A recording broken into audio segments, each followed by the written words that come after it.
Hello boys and girls, welcome to my preview of Arsenal versus Sunderland this Tuesday night.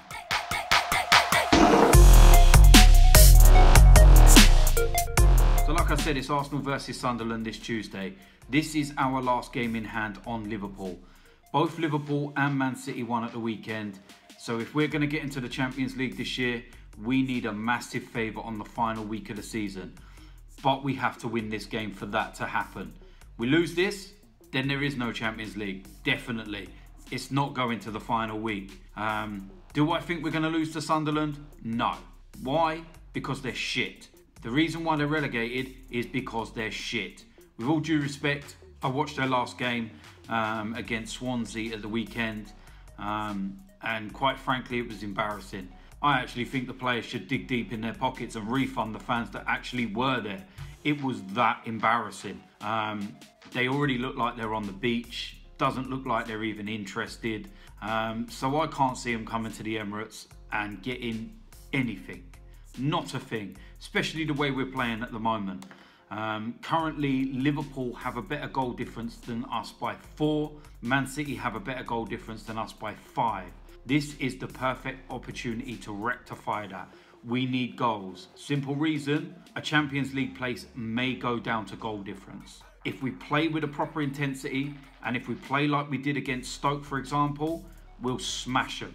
Absolutely no problem whatsoever. In terms of my 1 to 11, I'm going to make a few changes, but the basis of the team that's been playing so well over the last few weeks is going to remain the same. In goal, we're going to go with Cech. He's been absolutely brilliant the last few weeks, made some very, very good saves. So Cech for me starts in goal. We're going to keep 3 at the back, and I'm going to stick with the same back 3 that played against Stoke. We got Mustafi, we got Koscielny, and we got Rob Holding.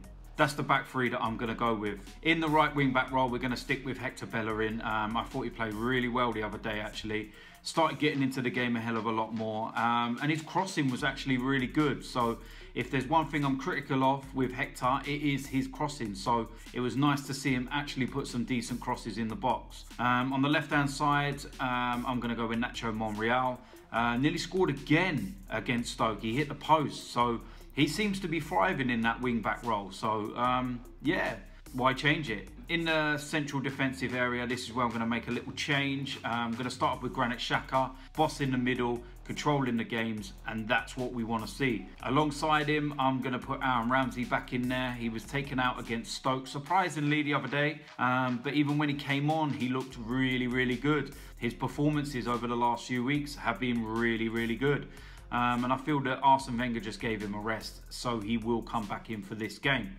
Just in front of him, I'm going to go with Ozil. Ozil was unbelievably good against Stoke. Ozil goes into that role. In the striker's role, I know that Alexis Sanchez come off with a little thigh problem.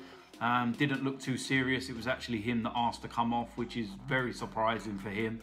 But I just think it was a dead leg. I remember the incident happened. It kind of niggled away at him for a little bit, and just before he scored, he signalled to come off and then actually went on the run and scored, and then said, come on, now I'll come off, I've got my goal. So if he's fit, he's fit. There's no way that Wenger's going to stop him. So I think it was the kind of game where you could possibly rest him.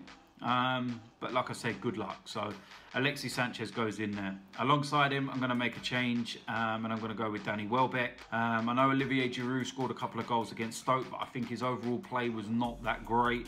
I still feel that he's a better plan B than the plan A. And I think that pace is what could really, really stretch Sunderland.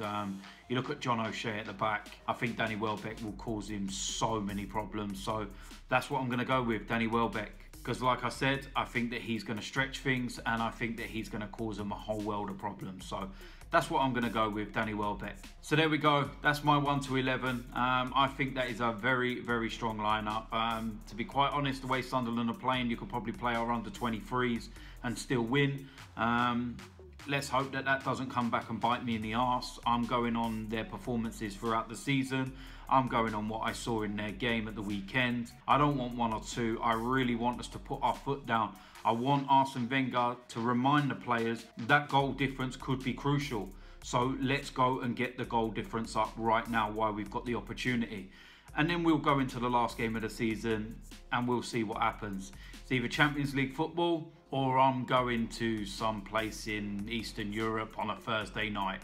Happy days. Come on, Arsenal. Try not to let me down.